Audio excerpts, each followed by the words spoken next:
बिस्मिल्लाहिर्रहमानिर्रहीम। अस्सलाम वालेकुम स्टूडेंट्स। कल हम इससे पहले हमने इंटरनेशनल बॉन्ड मार्केट स्टार्ट किया था, जिसमें हमने इंट्रोडक्शन इंटरनेशनल बॉन्ड मार्केट के बेसिक के बारे में और उसके टाइप्स के बारे में हमने डिस्कस किया था, जिसमें हमने कहा था कि इंटरनेशनल बॉन्ड मार्केट के दो टाइप्स होते हैं, एक फॉरेन बॉन्ड होता है और एक यूरो बॉन्ड होता है। फॉरेन बॉन्ड जो होता है वो बॉन्ड होता है यानी कि जब फॉरेन कंट्रीज़ जो होती हैं फॉरेन बॉन्ड को दूसरे फॉरेन कंट्री में उसी की करेंसी में जब वो बॉन्ड मार्केट में ट्रेड करती है और वो उससे फंड रेज करती है तो वो फॉरेन बॉन्ड कहलाती है। जिस तरह यूएस कॉरपोरेशन जो है वो यूएस कॉरपोरेशन जो होंगी, US based corporation foreign bond जो होती हैं जापानीज़ करेंसी में जापानीज इन जापान इन्वेस्टर पर जब इन्वेस्टर ऑफ द जापान जब उन पर सोल्ड करती है तो वो फॉरेन बॉन्ड बन जाती है। ठीक है, इसके बाद हमारे पास यूरो बॉन्ड था। उसमें हमारे पास यूरो बॉन्ड में हमने कहा था, डिस्कस किया था कि यूरो बॉन्ड हमारे पास are bond that are sold in countries other than the country of the currency denominating the bond.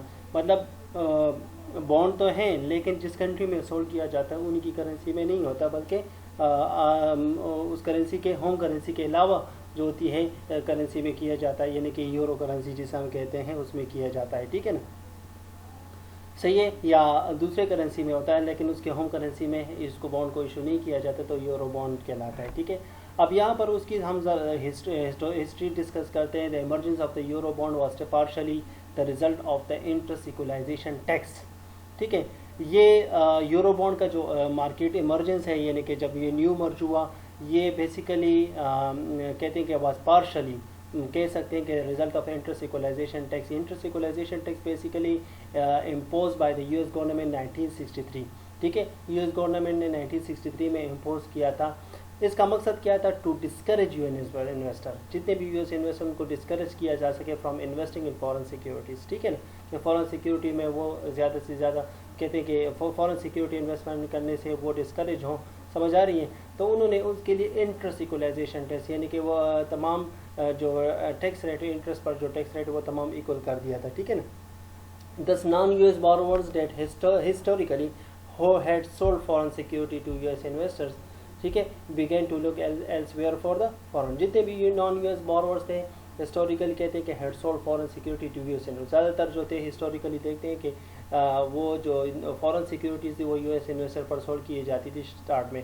Begin to look elsewhere for the fund. ठीक है ना, further impetus to the market growth came in 1984 when the US government abolished a withholding tax that it had formally imposed on the firm non-US investor and allowed the US corporation to issue bear bond directly to the non US investors. ठीक है, फिर बाद में जब 1984 में market growth करने लगा तो यूएस गवर्नमेंट जो था उन्होंने विदहोल्डिंग टैक्स जो सिक्योरिटी पर विदहोल्डिंग टैक्स था वो ख़त्म कर दिया और it had formally impose on some non investor, जितने भी नॉन यूएस इन्वेस्टर पर विदहोल्डिंग टैक्स वो ख़त्म कर दिया and allowed US corporation to issue bearer bond. तो उन्होंने बियर बॉन्ड जो था वो स्टार्ट कर दिया directly to non US investor, समझ आ रही ना। ठीक है, यह नॉन यूएस इन्वेस्टर पर जो था बियर बॉन्ड जो थे इशू करना स्टार्ट कर दिए। ठीक है, यूरो बॉन्ड है become very popular as a mean of attracting fund. ठीक है, फिर उस टाइम 1984 कहते हैं कि यूरो बॉन्ड जो था ये बहुत पॉपुलर हुआ और फंड को अट्रैक्ट करने के लिए ज़्यादा से ज़्यादा यूज़ किया जाने लगा, मार्केट में ट्रेड किया जाने लगा। पर help in part because they circumvent registration requirement, चूँकि इसमें रजिस्ट्रेशन रिक्वायरमेंट जो था ये भी किया जाता है। Avoid some disclosure requirement, avoid the disclosure requirement, जितनी भी बेसिक रिक्वायरमेंट थी वो डिस्क्लोज किया जाता था, मतलब ज़्यादा अवॉइड किया जाता है। ये फॉर देखें can be issued quickly and at low cost. सही है ना, तो उस टाइम जो था कहते हैं कि ये जब इसका न्यू मार्केट इमर्ज हुआ, पॉपुलर हुआ, तो उस टाइम जो था इतना क्विकली इशू किया जाता था और उसकी कॉस्ट भी कम से कम थी। US based MNCs such as McDonald and Walt Disney commonly issue euro bond. ठीक है ना, हिस्टोरिकली अगर देखें, ठीक है, तो यूएस एमएनसीज जितने भी थे base MNCs US based MNCs जो थे मैकडोनल्ड हो गया, वॉल्ट डिज्नी, यही बॉन्ड इशू करते थे। ठीक है, इसी तरह non US firm such as Guyanese, Nestle, Volkswagen also use the euro market as a source of fund। ठीक है ना, सही है, जितने भी नॉन यूएस फर्म थे उस टाइम कहते हैं कि जो आज भी हैं यूरो बॉन्ड को, यूरो मार्केट को यूज़ करते हैं for the source of fund, ठीक है ना। MNC that have not establish a strong credit record may have difficulty obtaining fund in the Eurobond market because the limited disclosure might not be sufficient for unknown issuer to gain the trust of the investor। लाजमी बात है कि जो MNCs जो होती हैं वो non credit worthless होती हैं या स्ट्रॉन्ग क्रेडिट रिकॉर्ड उनका नहीं होता, तो वो उनको फंड ऑब्टेनिंग में जो होता है यूरो मार्केट में डिफ़िकल्टीज होती थी, ठीक है ना, सही है। तो क्योंकि उनका जो इन्वेस्टर ट्रस्ट था वो डेवलप नहीं था, या हम कह सकते हैं कि सफिशेंट नहीं होता था, तो इसकी वजह से उनको डिफ़िकल्टी होती थी यूरो बॉन्ड मार्केट से फंड रेज करने में, ठीक है। Feature of the euro bond, हमारे पास euro bond have several distinctive features, ठीक है ना, कई फीचर्स हैं। They are usually issued in bearer form, ये बियर फॉर्म में होता है, जिस तरह बियर फॉर्म मीन के any person can hold, any person can इसको convert into cash, any person can trade in the market, which means that there are no record kept regarding ownership, ठीक है ना। इसका मतलब कि बियर फॉर्म है कि इसका कोई स्पेसिफिक ओनरशिप रिकॉर्ड नहीं होता, ठीक है ना, कोई जिसके पास होता है वो उसका ओनर बन जाता है। Coupon payment are made yearly, इसमें जो कूपन पेमेंट होता है, इंटरेस्ट पेमेंट होता है, ठीक है ना, ये तमाम जो होगा, यील्ड जो होगा वो तमाम ईयरली पेड होता है। Some euro bond carry a convertible clause allowing them to converted into a specified number of the share of the common stock, मतलब कन्वर्टेबल है एंड जो भी होल्डर होता है इसको वो कॉमन स्टॉक में इशू कर सकता है, specified number of the share में इशू कर सकता है, जब उसको मतलब ये है कि उसके पास एनी टाइम उसको वो इशू कर सकता, कन्वर्ट कर सकते हैं इनटू कॉमन स्टॉक, यानी कि ओनरशिप में कन्वर्ट कर सकते हैं। And advantage to the issuer is that euro bond have typically have few if any protective payment, ठीक है ना, ये एडवांटेज होता है यूरो बॉन्ड के लिए, ठीक है ना।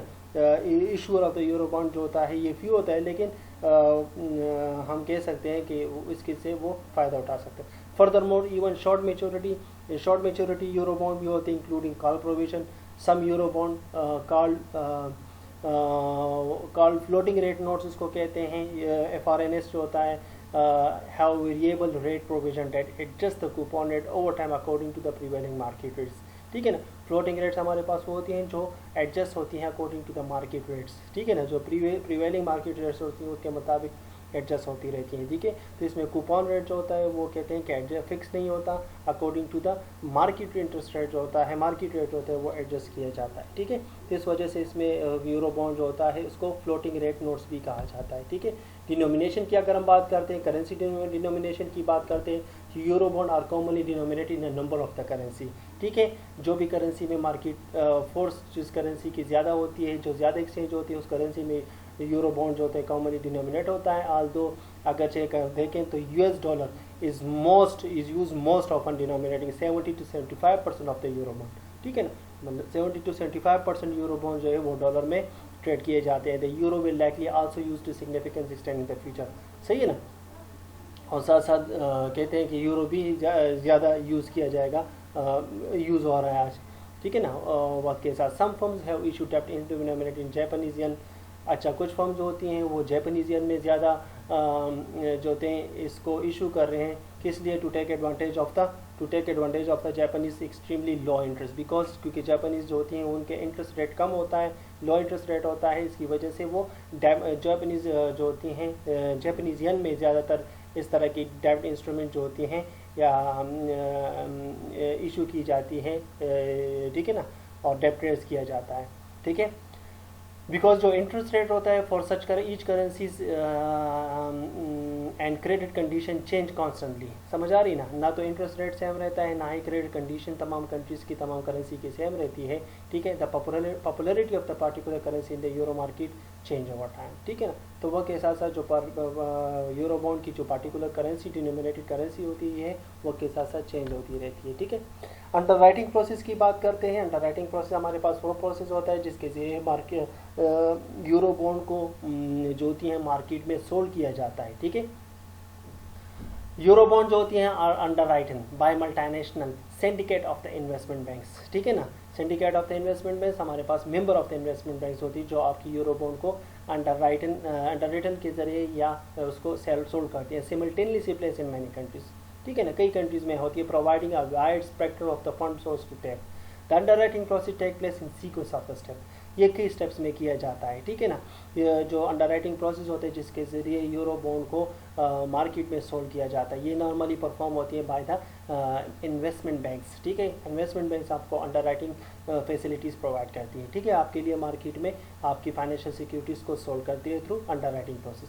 द मल्टीनेशनल मैनेजिंग सिंडिकेट जो होती हैं, sell multinational managing syndicate sell the bond to a large underwriting crew, ठीक है ना। जितने भी, अच्छा, जिस तरह मैंने कहा कि अंडरराइटिंग प्रोसेस जो होता है सीक्वेंस स्टेप्स में होता है, जिसमें मल्टीनेशनल जो मैनेजिंग सिंडिकेट्स होती हैं, जो मल्टीनेशनल्स बॉन्ड्स या मार्केट या दूसरे फाइनेंशियल मार्केट को डील करती हैं, ठीक है, sell the bond to large underwriting. तो वो क्या करती हैं, जो यूरो बॉन्ड्स होती हैं वो लार्ज अंडरराइटिंग क्रू जो होता है, जिसमें syndicate of the investment banks आते हैं, ठीक है, उन पर यूरो बॉन्ड को सोल्व करती है। In many cases special distribution to the regional underwriter is allocated, ठीक है ना। बाज़ औक़ात में तो स्पेशल डिस्ट्रीब्यूशन किया जाता है रीजनल अंडरराइटर को, जो रीजन वाइज होते हैं, is allocated before the bond finally reach to the bond purchaser, ठीक है ना। ये जो इंडिविजुअल इन्वेस्टर्स होता है, इंडिविजुअल बॉन्ड परचेजर होता है, ठीक है, इंडिविजुअल कह सकते हैं हाँ, बॉन्ड परचेजर जो होता है उस तक पहुंचने से पहले जो रीजनल अंडरराइटर्स होते हैं उस पर स्पेशल डिस्ट्रीब्यूशन को स्पेशल डिस्ट्रीब्यूट किया जाता है। अच्छा, यहाँ पर वन प्रॉब्लम कहते हैं, one problem with the distribution method is that the second and third underwriter do not always follow up on their promises to sell the bond. जो यूरो बॉन्ड से मुतालिक प्रॉमिसेस होती हैं, कहते हैं कि जब यूरो बॉन्ड जो होता है रीजनल अंडरराइटर से फिर बॉन्ड परचेजर तक जाता है, तो सेकंड और थर्ड जो इसमें जो सेकंड और थर्ड स्टेजेस अंडरराइटर्स होते हैं, फिर वो कहते हैं कि वो प्रॉमिसेस फॉलो अप नहीं करते, ठीक है ना। तो इसके बाद क्या होते हैं, the managing syndicate is there force to redistribute the, क्या करता है वो जो मैनेजिंग सिंडिकेट्स होते हैं, जो अंडरराइटर्स को, फर्स्ट अंडरराइटर जो होते हैं, जो आपके लिए यूरो बॉन्ड मार्केट को फैसिलिटेट करते हैं, force to redistribute the unsold bond, वो फिर फोर्स करते हैं कि वो आप अनसोल्ड जो बॉन्ड होती है उसको रीडिस्ट्रीब्यूट कर दें एंड सेल देम डायरेक्टली, और डायरेक्टली इसको सेल किया जाए, which create digestion problem in the market and add to the distribution cost. साथ साथ कहते हैं कि डाइजेशन प्रॉब्लम भी आती है, मतलब ये है कि बॉन्ड से रिलेटेड जो होती हैं डिफरेंट इश्यूज जो होती हैं वो पैदा होती हैं and add to the distribution cost, और वो डिस्ट्रीब्यूशन कॉस्ट को इंक्रीज करती है। तो उसकी वजह से प्रॉब्लम्स अराइज होती हैं। तो such to avoid such problem bonds are often distributed in high volume to the underwriter. Start से ही क्या किया जाता है, बॉन्ड्स को फिर हायर वॉल्यूम में डिस्ट्रीब्यूट किया जाता है, किसको, अंडरराइटर को, that have fulfilled their commitment in the past at the expense of those that have not. This has helped the euro market maintain its desirability as a bond placement center, ठीक है ना। तो ये फिर क्या बन जाता है, इसके ज़रिए बॉन्ड मार्केट को मेंटेन किया जाता है और उसको यानी कि बॉन्ड प्लेसमेंट सेंटर बन जाता है, जिसके ज़रिए लार्ज मार्केट में लार्ज वॉल्यूम ऑफ द जो होती हैं, large volume of the bond जो होती है वो मार्केट में ट्रेड की जाती हैं, लिक्विडेट की जाती हैं, ठीक है। सेकेंडरी मार्केट की हम बात करते हैं, euro bond has also have secondary market, ठीक है। एक प्राइमरी मार्केट होता है जिसमें फर्स्ट टाइम न्यू सिक्योरिटीज़ जो होती हैं, न्यू इशू किया जाता है, फर्स्ट टाइम जब सिक्योरिटी को इशू किया जाता है तो वो प्राइमरी मार्केट के, फिर उसकी सेकेंडरी मार्केट होता है जो ऑलरेडी ट्रेड सिक्योरिटी को आगे ट्रेड किया जाए तो वो सेकेंडरी मार्केट बन जाता है। The market maker are in many cases the same underwriter who sell the primary market, ठीक, who sell the primary issues, ठीक है ना। तो ये अंडर सेकेंडरी मार्केट कहलाता है, ठीक है। तो यूरो बॉन्ड जो होता है उसका सेकेंडरी मार्केट भी पाया जाता है। आजकल जो है कहते हैं technological advances also Euroclear help to inform all traders about the outstanding issue for sale thus allowing a more attractive active secondary market, ठीक है। टेक्नोलॉजिकल एडवांसमेंट की वजह से सेकेंडरी मार्केट जो है मोर अट्रैक्टिव हो गया। ये तमाम जितने भी ट्रेडर्स हैं ये ईजिली इन्फॉर्म हो सकते हैं about the outstanding issue for the sale. The intermediaries in the secondary market are based in 10 different countries, with those in the United Kingdom denominating the action. They can act not only a broker but also as a dealer that hold inventories of the euro bond. अगर हम foreign countries की बात करते हैं, Europe की बात करते हैं, तो यहाँ पर 10 डिफरेंट कंट्रीज़ हैं जो सेकेंडरी मार्केट में एज इंटरमीडिएट्स काम करते हैं, ठीक है ना। और वो एज अ ब्रोकर भी काम करते हैं, ना सिर्फ एज अ ब्रोकर काम नहीं करते बल्कि एज अ डीलर भी काम करते हैं, ठीक है। आपके लिए यूरो बॉन्ड को क्या करते हैं, मार्केट में सोल्ड करते हैं, ठीक है। और साथ साथ जो बोरोवर होता है, इन्वेस्टर्स होता है, उनको मेट भी करते हैं, ठीक है। Impact of the euro on the euro bond market before the adoption of the euro in such Europe, ठीक है, in much of the euro MNCs in European country commonly prefer to issue bond with their own local currency, ठीक है।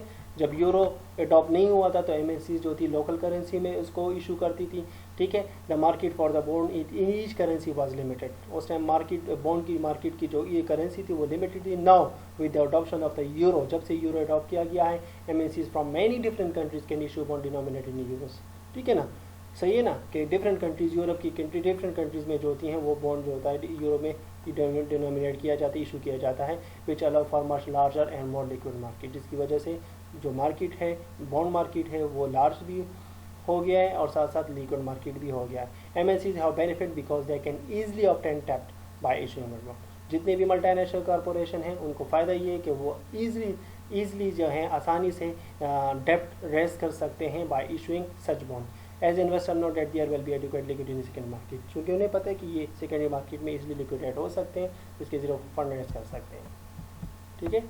तो ये हमारे पास euro bond market था और उसके कुछ फीचर्स और उसका कुछ इम्पैक्ट हमने डिस्कस किया, ठीक है। उम्मीद है आप लोगों को समझ आ गई होगी। तो ये हमारे पास जो था इंटरनेशनल बॉन्ड मार्केट था और उसमें और उसके टाइप्स में यूरो बॉन्ड मार्केट हो गया, ठीक है। Thank you very much.